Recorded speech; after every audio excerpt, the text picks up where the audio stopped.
Yeah, exactly. And I'll work my way along. No, no, no, no.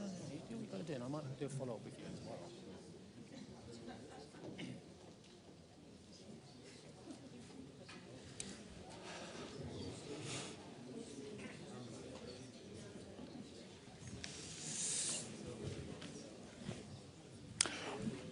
Ladies and gentlemen, wow, thank you so much indeed for the World Economic Forum giving me this amazing opportunity to speak to these amazing people in this amazing location at what is, let's be brutally honest about it, the most stunning of times. In the last 24 hours, the start of a seismic quake which could change the world has just happened. I'm determined not to make this entire panel about Donald Trump. But I'm torn, and I was awake half the night wondering, do they want Donald Trump?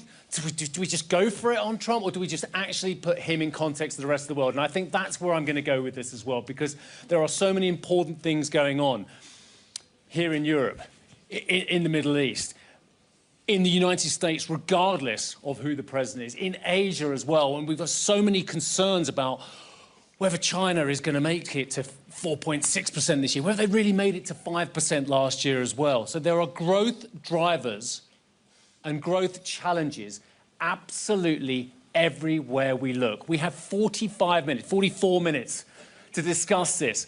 I'm going to give you a lot of chance at the end to ask some questions as well. I'll ask you in advance, keep them brief, and I'll get more questions through. My panel, I've met all of them now, 3 of them previously, 1 of them I've just met, and it's been a real honour to do so as well.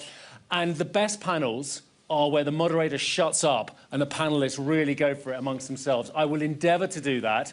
I talk for a living, as my boss knows, so I will do my best to listen and try and guide the conversation rather than dictate the conversation as well. Let me just tell you who the panellists are. His Excellency Faisal Al Ibrahim is the Minister of Economy and Planning for the Kingdom of Saudi Arabia. Sir, it's lovely to meet you. Anna Botín, I've had the honour of meeting on many occasions. She is the incredibly robust and forthright Executive Chair of Santander, also Chair of the WEF International Business Council. Adina Friedman, we had the pleasure of meeting last year, and we've met many times before, Chair and CEO of the NASDAQ. If growth is going to come from anywhere, it's going to come from innovation, it's going to come from technology. I think it's going to come from the private sector more than the public sector. We can discuss that as well. And Lawrence H. Summers, Larry Summers needs no introduction as well. Charles W. Eliot, University Professor, Harvard Kennedy School of Government, and of course, amongst many roles, former US Treasury Secretary. Good to see you, Larry, as well. Let's just go down the line. We'll start very basically and open this conversation up. I'll start with His Excellency here as well, is growth. Where do you see where we're at? Where do you see the challenges? And obviously you'll put that in context, in the global context, and in the context of where the kingdom is at the moment, sir. Sure. Thank you very much, Steve. It's a great pleasure to be here. I think, you know, we need to acknowledge today growth is tepid, as Kristalina mentioned or described it, the tepid 20s that we're in when she was in Riyadh in the World Economic Forum event in April. Today between 3.2 and 3.3%. That's well below the historical average of 4%. It may seem like a little, but over a long period of time, that is significant. And it begs the question, what do we do about this growth, and what do we need to do to get out of this economic stalemate, especially if we look at more on the positive side, the disruptive capability or capacity of technologies that we can really utilize if we have better economic management, if we make the right decisions. I'll take a step back. Rules and order. I think we're shifting from hyper-globalization to a new form of globalization, which maybe there is more fragmentation, but there's not necessarily less flow of people, goods, services, innovation, ideas. The sooner we know what that looks like, the more clear it'll be what the pathways for growth are going to be. And I think that's important. Maybe we need to be proactive, preempt, start working on these rules, what they look like, and try to build that future consistently and stubbornly, and try to understand it before we have to react to it, especially these days. I'd add maybe a few more points. One, the importance of building the right institutional capabilities and investing in human capital. These are no-regret things that are long-term driven, that need to happen, regardless of what you want to do. whether you want to utilize a lost opportunity or you want to catch up. These two elements are extremely important. And if you want to leverage the power of technological disruption, generative AI, it's even more important. The more institutionally capable you are, the more the people in your economy and society are ready and more active and more, I'd say, not considered idle capacity, the better you are in a position to leverage and not be left behind. It's important in generative AI, for example, to not just invest, not just to be part of the value chain, but to be a power user. And the more you're a power user, the better value you'll get from technology, but the more talent and innovative momentum you can attract to your economy and to your society. And that's absolutely important. One last point, I think the power of accumulating knowledge. We're working with some universities to address how much knowledge we've accumulated in the Saudi economy and how we can leverage that to fire up new engines of growth or reinvigorate old sectors, which is part of our economic playbook under Vision 2030. There's a lot of power in accumulating knowledge and leveraging it. If you look at Saudi, just to quickly get to Saudi, Vision 2030 is an example of leveraging on all of these opportunities, but also trying to be a voice for shaping a more prosperous future. Because we've invested in our capabilities before, because we've have today structured long-term thinking and economic management that's serious about a long-term restructuring of our economy so that we're more resilient and more ready for future growth. Thank you, Minister. I will come back to Vision 2030 as well. I think you've actually been incredibly modest, if I may, talking about how a country with such vast mineral wealth and such a huge amount of extreme wealth from one source is actually saying, no, we are going to move, we are going to change, we're going to innovate, we have to diversify in an era of transition as well. I want to come back to Vision 2030 and really drill into it a little bit more, if I may, in a few moments' time. Anna Botín, you have an extremely large global operation in Latin America, United States, Europe, elsewhere as well. You said to me beforehand, you said, I just want to focus on, go really granular on growth itself. Why are we spending so much time talking about growth rather than other parameters as well? Why don't you just fill us in where you feel the actual conversation about growth is absolutely pivotal for this meeting? Yes, thank you, Steve. It's great to be here. Well, the bottom line is that growth is not an abstraction. It is literally an accelerating growth, actually. It's really at the base of our future prosperity and stability. And I've learned from Larry over the years that putting a few numbers helps. So if the difference between 3% and 5% growth means $3 trillion per year, that's $500 for each person on the planet. That's a huge amount of money that would allow us to pay down debt faster, would allow us to reduce inequality, would allow us to innovate more. So again, this is not an abstraction. It's really the basis of prosperity and stability. So the second question, very briefly, and I'll make 3 points on how. How do we get this growth? And so I think the first very important issue is the context. We are not in the same world as we were 20 years ago. And this is really important. You know, we have geopolitics, you mentioned it, fragmentation. We have to embed sustainability. We need to make sure that we address the AI consequences, because again, this could potentially be huge for the world, but could aggravate the problems. The second one is, you know, and I always like to sort of get to the answer by saying what is not the answer. And my strong belief is that the answer is not, and let me put this in context, too much industrial policy. The answer is in the private sector. It's the private sector that unleashes growth, and we don't have the financing. There's already too much debt. So it's up to the private sector. It's the private sector that's going to create the wealth that we can then redistribute. So we need to think about what ways, and this is government's role, to create the frameworks that allow the private sector to do our job properly. Without going into much more, let me just say 2 things. One is productivity. Obviously, that's the answer, and Draghi said it in his report, and we all know that. But there's another one which is really important, which is, and I say, let's take a pause on regulation and supervision, because that is constraining growth big time. So that would be, in a nutshell, and obviously each one of these points has a lot in itself, how I would think about the why it's important, big numbers, big impact, and how we should address it in today's context, which I think is also crucial. And we'll come back to a lot of those points, especially about the role of government industrial policy, especially here in Europe, because the thing I'm hearing already here in Davos, and I'll make no bones about it, is Europe, this is the time. It is not Trump we need to look at, is actually we need to look at why we're not doing the same, why we haven't created a Doge, where the Doge comes up with billions or trillions of dollars worth of efficiency savings or not. It's Europe where we need to be looking at that, not necessarily in the United States. Adina Freeman, you represent an organisation which is all about growth. It's all about fostering growth. It's about taking those small companies and making them enormous. There are legions of famous American companies that have grown up on the NASDAQ as well. Growth is in the centre of your DNA.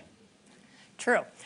So thank you for that, and thank you for being here. I do agree that the nature of NASDAQ and the companies that list on NASDAQ are those that are driving the future of the economy, and therefore they are responsible for driving growth across economies around the world. But I would look at it, I would say that growth is such an important topic and something that we need every government, every element of government and private sector need to be focused on. And I think Anna did a nice job of saying why it's so important. It opens job opportunities. It lifts all boats. We know that. And it also does create stability. And I think that's something that we really have to focus on. And it does not happen by accident. That's the other thing, is I think that people think, there are a lot of policies out there that actually inhibit growth, and the fact we're having 3.3% growth is in a way despite of some of the general approach that governments take. So I look at it as there's so many elements of a system that defines and therefore fosters growth. You have to have an educational system, as we talked about, that allows people to unleash their human potential. You have to have an educational system also that really focuses on innovation and creativity, because I think that is actually a foundation of the future, in terms of unleashing that human potential to think about the future in new ways and to drive growth. Having the rule of law is critically important to support and protect companies and protect people as they bring those ideas forward, and make sure that they have strong protections. And at the same time, having an innovation ecosystem that allows for those innovators to raise capital successfully in multiple stages of their lives. So the very earliest stage all the way up until they're the largest companies. And that funding ecosystem is critically important. But then on top of that, so that's all done within, I would say, a cultural norm that starts to become self-fulfilling. On top of that, then you have to have government policies. And I think, as we've talked about, regulation is a huge element of government policies that can either foster or inhibit growth. Tax policies, the stick and the carrot, right, in terms of inhibiting and fostering certain types of growth. How do you want to take your economy forward? How do you want to unleash the greatest assets you have within your country and make sure that they're used to their fullest potential? And then, of course, then also a global ecosystem. And I'm a huge believer in global capital flows and a global economy. I think globality has been a growth driver for the world. Now we are entering into a new phase of what that looks like in terms of maybe more bilateral agreements, bilateral relationships. Well, still, though, connecting the world together with capital, with ideas, with innovation, and the next generation of innovation, I think, is going to be what continues to drive growth. Adina, that was almost Trumpian, talking about bilateral rather than multilateral. On a day when we're seeing executive orders flying off the shelves about WHO, about COP or what have you. But bilateral is the way forward. And we know that that's how the administration is going to want to deal going forward as well. I'll come back to that and talk, again, tax policies, global ecosystem. I feel you want to talk about Trump, but you're just not going there necessarily on that answer. Larry, We've talked already about how we're slow, and Anna made the great stats about every percentage of growth makes trillions of dollars worth of difference. But have we just been complacent? Have we been flattered this century? The stat is, since 2000 to 2019, I'm not ignoring you lot, by the way, sorry. I just happened to face this way. Between 2000 and 2019, we grew at 3.7%. Last year, we grew at 3.3%. But come on, you can only industrialize once. China can only grow at 10% and then slow down once. Larry, is it just inevitable that growth has to slow down when you see these amazing, huge emerging economies slow down themselves? They become more mature. There's plenty who could follow China. But here's the big thing. I've been doing this for 45 years now. There hasn't been a moment when the technological possibilities ahead of the world have been as bright as they are today. Solar energy, considerably cheaper than fossil fuels, down tenfold over the last decade. The possibility that in the life sciences, we're going to get into a world where we see a thing like Wegovy and the semi-glucotides, a miracle drug, a new one every couple of years. And artificial intelligence, I believe artificial intelligence will ultimately be to the internet as the computer was to the calculator. So it is a moment of stunning technological possibility. That does not mean that it's all automatically going to be okay. The 20s were a moment of stunning technological possibility with synthetic fabrics, with the automobile, with widespread electrification, and what followed the 20s wasn't great. So it is a moment of epic challenge for governments in my country and for governments everywhere. And I suggest just 3 or 4 things very quickly that are important. First, with all that opportunity, capital should not be flowing heavily into government debt as an alternative to all that fantastic investment. And 6 of the 7 G7 countries now have debt to GDP ratios above 100%. And in my country, it is further from being on a sustainable path than any time probably in history, because it is unsustainable at a time when we're at full employment. The debts have to be controlled. The system has to be made legitimate and to work for everybody. That wasn't happening. That's what you're seeing in the elections in almost every country. But just because we changed what was doesn't mean it's automatically going to be okay. Finding the formulas that create an inclusive prosperity is going to be essential. 2 other things. No country is going to succeed without teammates in the global economy. No country is going to succeed, and there's an increasing division between an axis of autocracy, North Korea, Russia, China, Iran, and others. And if our strategy starts from alienating those who've been traditionally close to us, I wonder what the consequences of that strategy will be. Yes, striking good bargains is important and a good idea, but let's remember that we need allies if we are going to succeed in this world. And just one last thought. And this is the great possibility in the sort of reconfiguration we're seeing. Everywhere, governments need to understand the central importance of execution.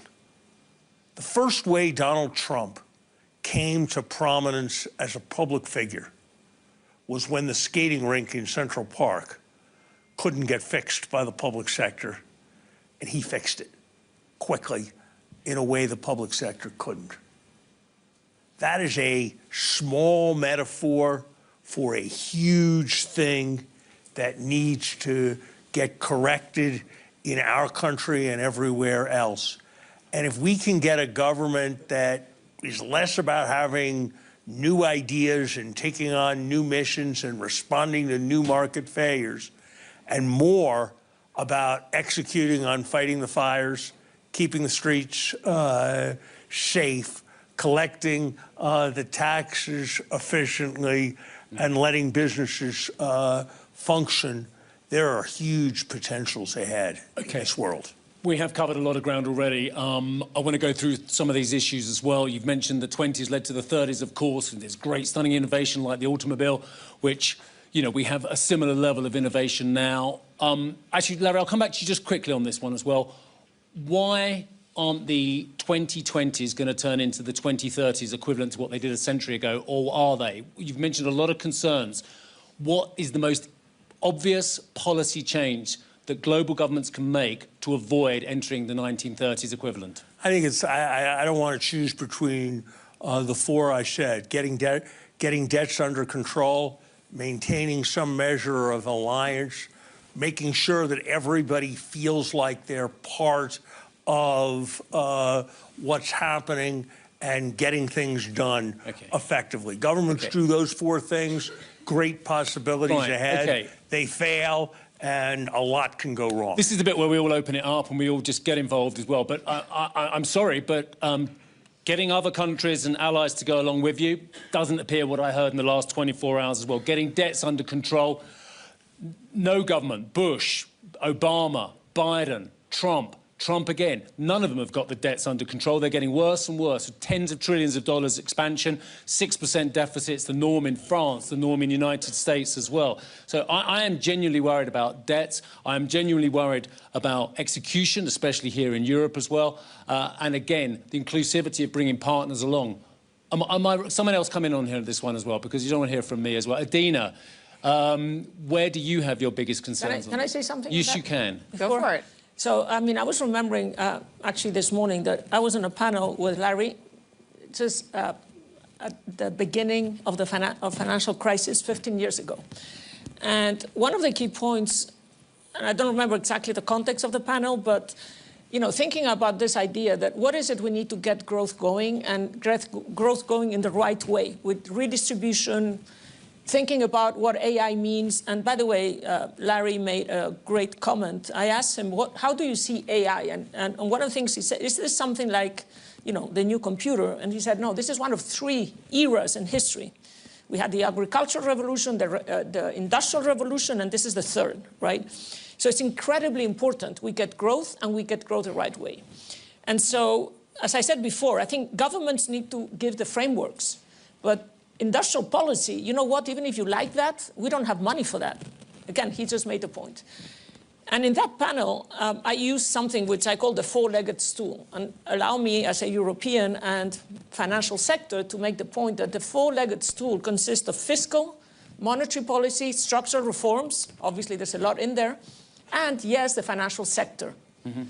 Who is the best allocator of resources? It's the market. It's either capital markets, and by the way, in Europe, 90% of all credit to SMEs comes from banks, because we do not have a capital markets union.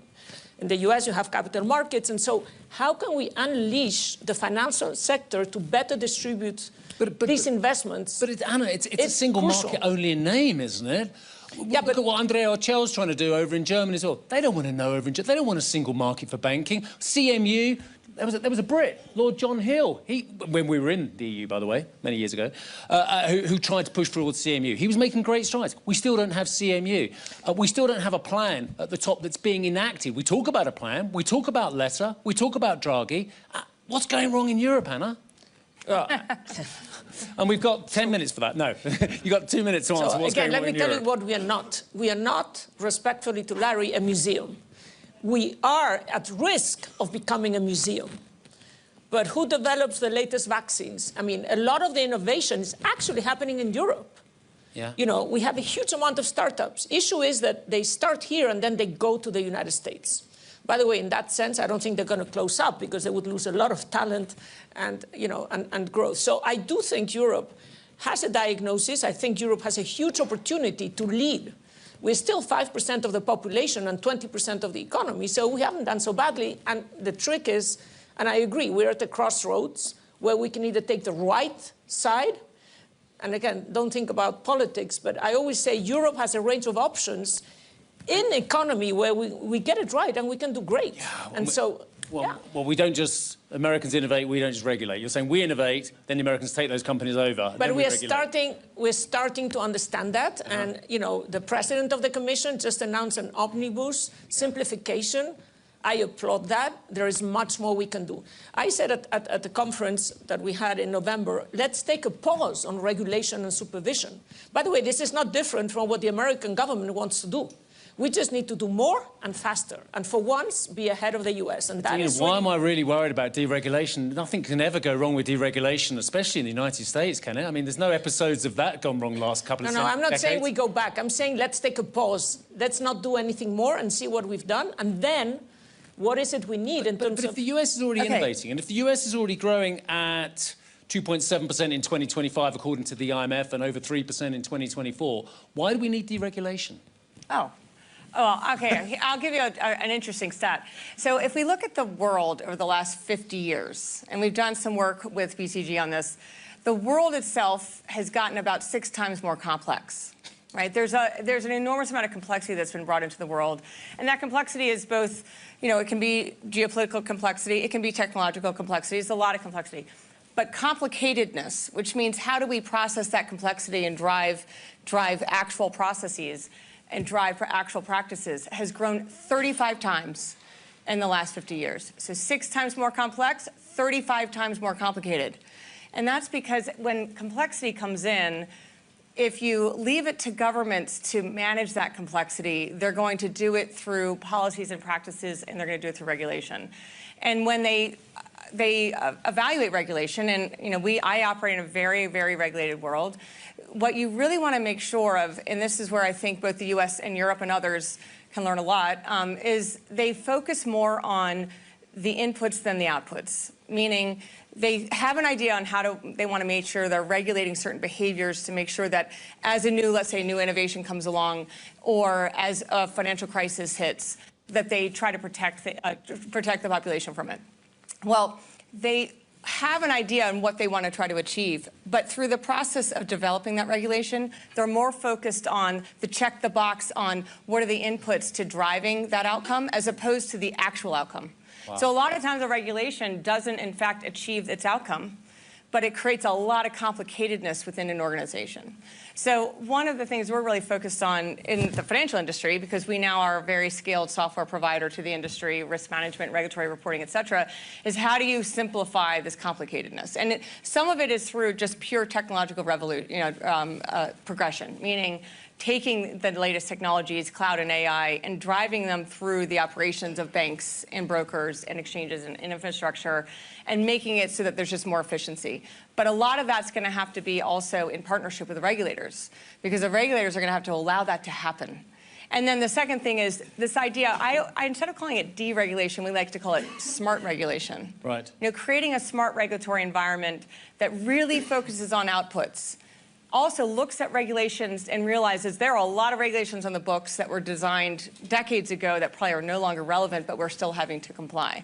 So how do you also create a little bit more of a constant review of regulations to make sure that they're still relevant? But there's a huge amount you can do in smart regulation that allows and actually unleashes growth and unleashes potential and makes, for instance, if you could actually take down just the compliance and regulatory parts of banks by 10 to 20% in terms of operating costs, which is very achievable with technology, that unleashes $25 to $50 billion more in income for every bank, for banks around the world, which if they then took that capital and deployed it into the markets could be like $500 to $1 trillion. $500 billion to $1 trillion of incremental capital deployed in the world. That's a huge win.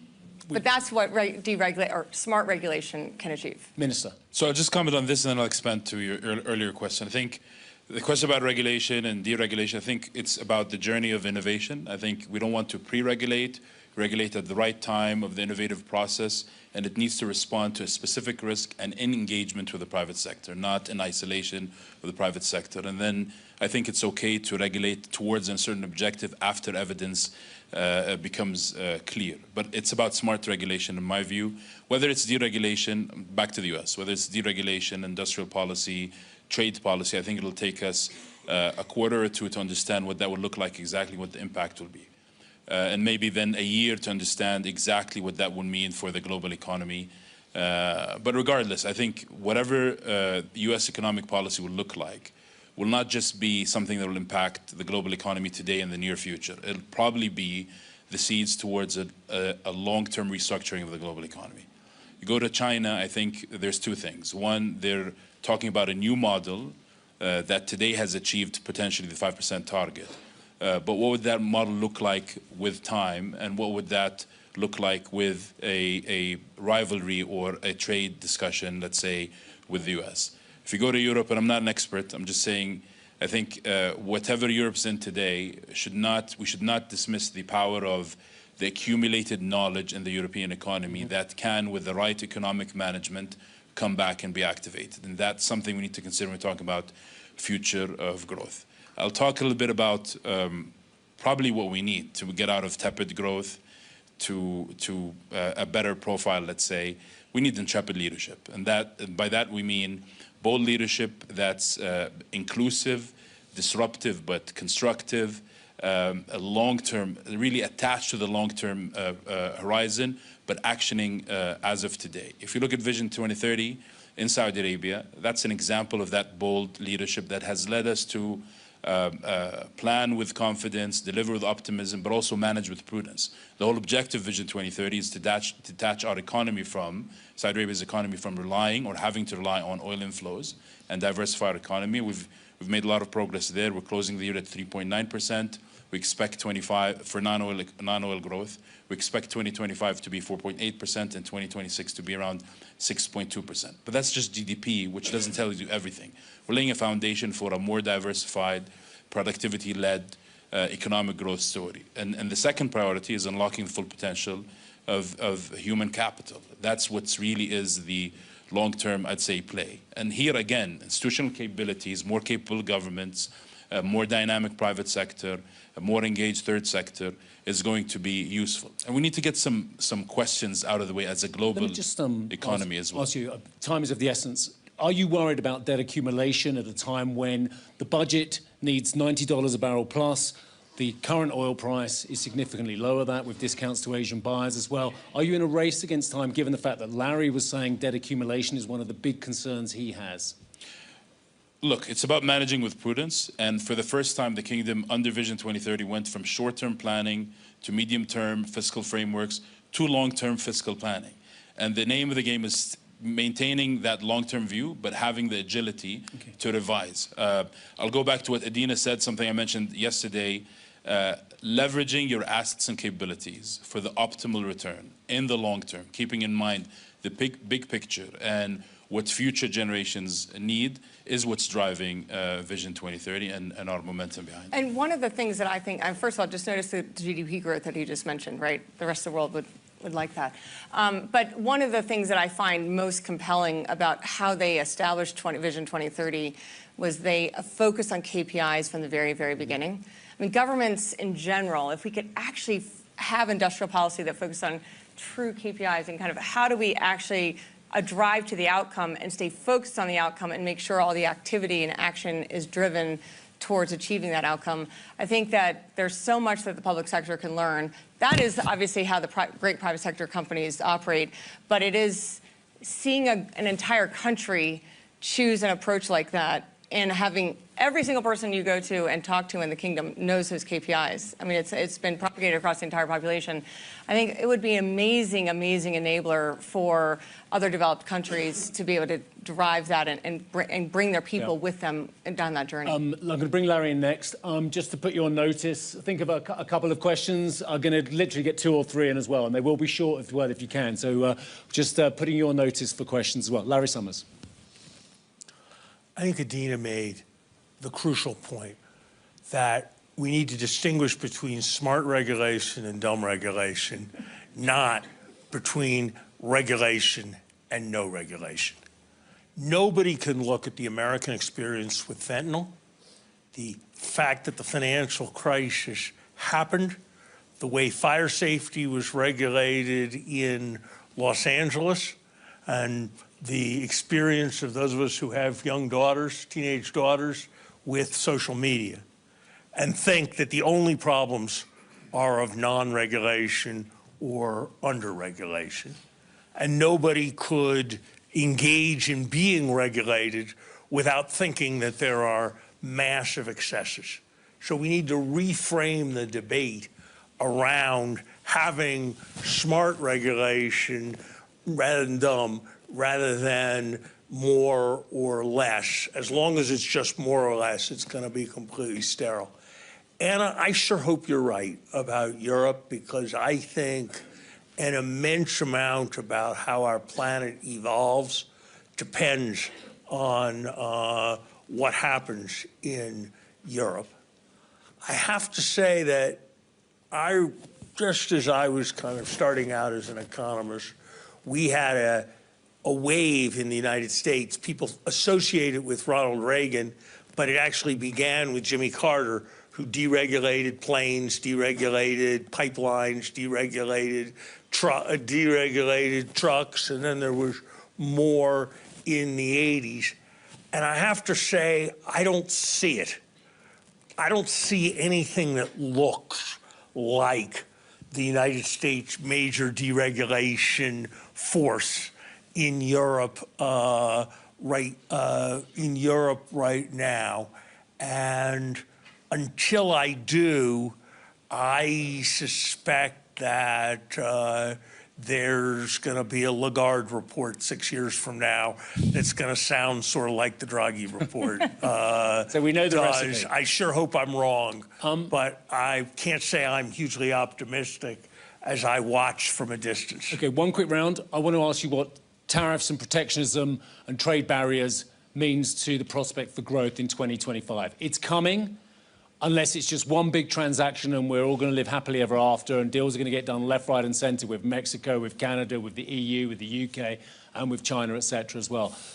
First of all, with you, Minister, as well, what does the oncoming onset of tariffs and more protectionism mean for growth in your domain? Well, Steve, I think it's about what this new form of globalization will look like. As far as the U.S. new economic policy will have deglobalization. Well, less than hyper-globalization. Let me put it this way, different than hyper-globalization, but still, we see an increase, a continuous increase in flows. I think we'll have to understand what the U.S.'s final policy will look like and understand its impact.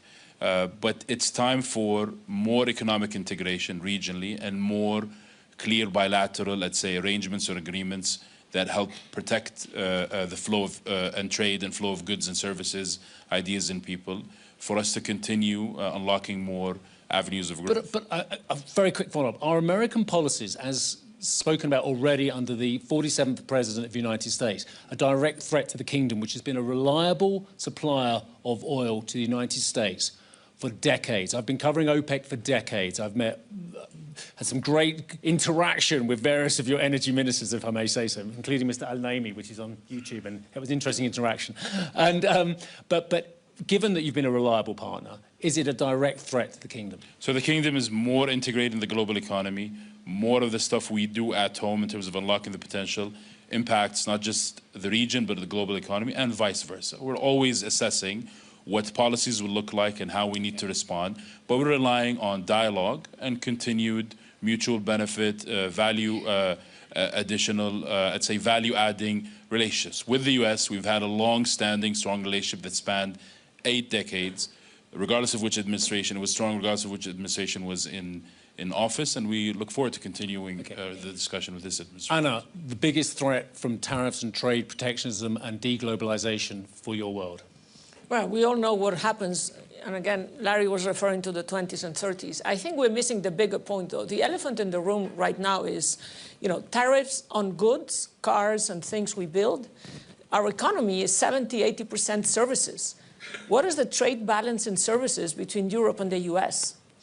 I don't think there's data on that. And how much are we buying in terms of software services, cloud services, financial services from American firms? And that's great because they do it very well. So I think tariffs, I hope we think carefully about what it means to put tariffs on German cars when we are buying so many things from the US because they're making a lot of the tech services that are powering the economy right now. So, I don't think that's an obvious one to launch without thinking what it means. Okay, Adina? I mean, well, first of all, I believe that we should be at least striving for global capital flows, global economy, all the things that we've seen have worked over several decades. I think tariffs to me are a political tool that are used to drive certain behaviors. Sometimes it can be to level a playing field, competitive playing field. Sometimes it can be to drive certain industrial policy in terms of trying to create more jobs at home. But I also would say that they all have knock-on effects on the economy. And we have to always remind ourselves as what are all the law of unintended consequences? What are all the unintended consequences of making, let's say, input prices higher for your American companies to be able to build a final product versus making the final product more expensive in one country or another? Those things can have a lot of knock-on effects that ultimately hit the consumer. And I do think that the government is going to be very focused on the American consumer. So to the extent that the tariffs have an impact on the American consumer, particularly on inflation, I think they're going to be very mindful of that before they do anything. And a quick minute from Larry on this one.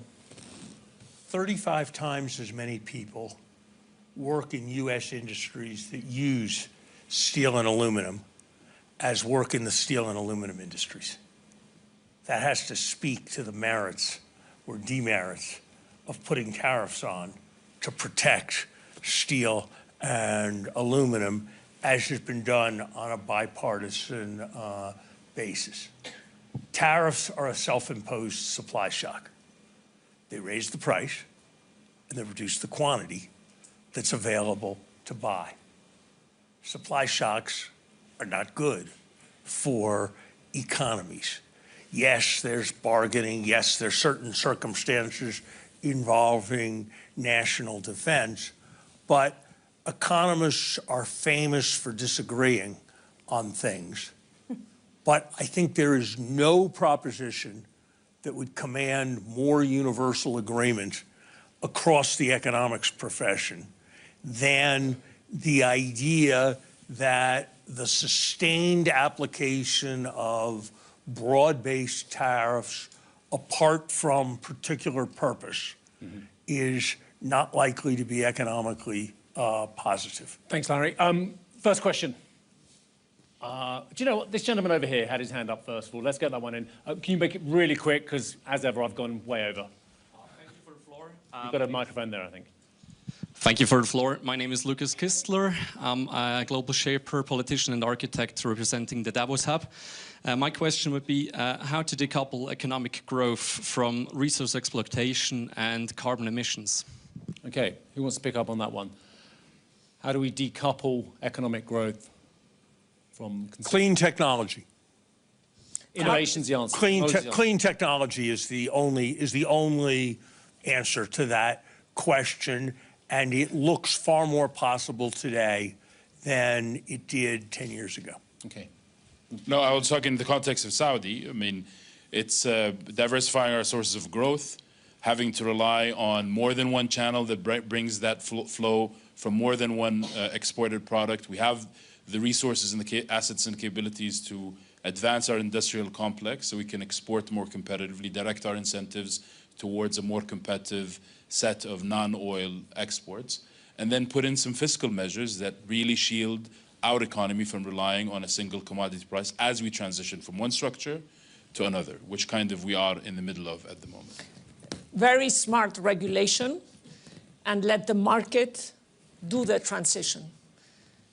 Because the elephant in the room is who pays for the transition. You know, Santander, we have 170 million customers, many of which are in Brazil, Mexico, developing economies. We cannot ask these countries to do what we're asking, you know, Spain or the Netherlands. So we need the market to, you know, market-driven solutions with some kind of a simple, smart regulation, which is not the case today. Adina, I'm just going to try and get one or two more questions in. There is any ladies want a question? Oh, there's a lady here, and then I'm going to ask this gentleman over there who's been very patient. That will be the last questions, I'm afraid, as well. So one here and then one there. In fact, why don't we get both questions? We'll get yours, and then we'll get this gentleman's question, and then we'll get them to the panel. Hi, Sue Chan from The Telegraph. My question is for Anna Botan. This panel is about the future of growth. There's a lot of speculation about Santander's future in the UK because of regulations stifling that growth. I just wondered, is the UK a good place to do business, and what could it do better? Sue, we'll get to that one in a moment. I've already spoken to Charlie Nunn this morning, who refused to answer me on that question, by the way, he of Lloyds. And this gentleman's question over here, if we can just get a mic to this gentleman. Or if he can bellow, he looks like he can. If we do further on, Europe is a bureaucratic monster. We have seen how Saudi has done the last 10 years in really creating an environment for growth. So it's more about, for Farhan and for Ibrahim, what is really necessary? The analysis is there. Europe has taken themselves out of the game for the last 10 years with this bureaucracy. What has to happen that Europe comes back? Is it more political union or even less? Or if we stay forward that way, Europe 10 years doesn't matter anymore. All right, so thank you. Is it political union or economic union to complete the single market? Anna, why don't you... Well, Adina, you come in first on the other, and I'll give you one more minute to get ready for Sue's question. It's half a second. Sorry to interrupt. So we love the UK. It's a core market and will remain a core market for Santander. Punto. That's it. So you are not going to be selling the Abbey National? I said it's a core market and will remain a core market for Santander into the future. Sue, I think you just got some news there for the Daily Telegraph as well. Minister. I'll take a little Adina, bit yes. on... And you can quote me, by the way. So, this is not off the record. In addition to the US, we also own and operate markets across the Nordic countries in Europe. So we are actually quite engaged in the European markets, and we're very engaged in the CMU discussions, the Capital Markets Union discussions. There are layers and layers of regulation, because you've got national regulation and regional regulation. That has got to change. They've got to start to think about who are the national... What elements of society and community have to be regulated by a national regulator, and what elements should be regulated by a regional regulator. And we would say the capital markets across Europe, you know, it is a very strong economic alliance if it actually manifests itself as a strong economic alliance. I think if they start to think about, and I think the Draghi report, which we mentioned a lot, is spot on. It's not just about creating a regulatory framework, but it's also about driving an innovation ecosystem, encouraging through tax policies investor or consumers and citizens in Europe to invest in equities, invest in growth, and therefore deploy their capital to the innovation ecosystem, getting pensions to make sure that they're thinking more deliberately around how they manage their investments into the European ecosystem, in addition to global investments, and then driving a regulatory framework where you have more regional regulation across markets with local regulation for things that really drive domestic growth, right? And I think that it's very solvable. It's just a matter of the will. There's a way if there's the will. Got a big sign that says time out. Final word from the Minister. Two things. I agree, tariffs need to be objective-driven and time-bound. But to your question, I'm not an expert on Europe, but I think long-term thinking, structured long-term thinking, there needs to be some boldness in innovation and policy-making, engaging in making the space for the private sector to co-lead and lead while remaining supportive. But lastly, something we really dismiss a lot, which is optimism. And optimism is not a gut reaction to something. It takes courage to decide to be optimistic. And I think that's what we did in Vision 2030 in the beginning. And I believe, if you look, I don't know if this is the right thing to mention, but if you look at Dave Chappelle's monologue on a show, on a sister over the weekend, the last bit of it, you'll see that there's seeds of optimism everywhere. And I really think it's our job and everyone's job to nurture it and grow it and continue to maintain it. It always works. I will leave it there. Oh, go on, Anna, final word. Do you know how much trouble I'm in? He mentioned me, so I have to be, you know, well educated. So I think Europe needs to change its attitude towards risk. You know, we need to take more risk. This is what the Americans do really well. And by the way, we know how to do it. We cannot protect every single citizen in the UK, in Europe, against everything that can go wrong. So change our culture, our attitude towards risk. And that's optimism. And that's the final word, yeah? Okay, there's a word. Innovation AI, smart regulation, debt management, collaboration, better attitude to risk, bilateral collaboration, let's see how that one works, tariffs, the uniformity, the economists don't like it as well. Getting capital to the right place. The two final ones I like, execution of your strategy, know your KPIs, and optimism. Can I just say thank you to Larry Summers, thank you to Adina Friedman, Anna Botín, and His Excellency Faisal Al Ibrahim. Thank you very much. Thank you, Julie.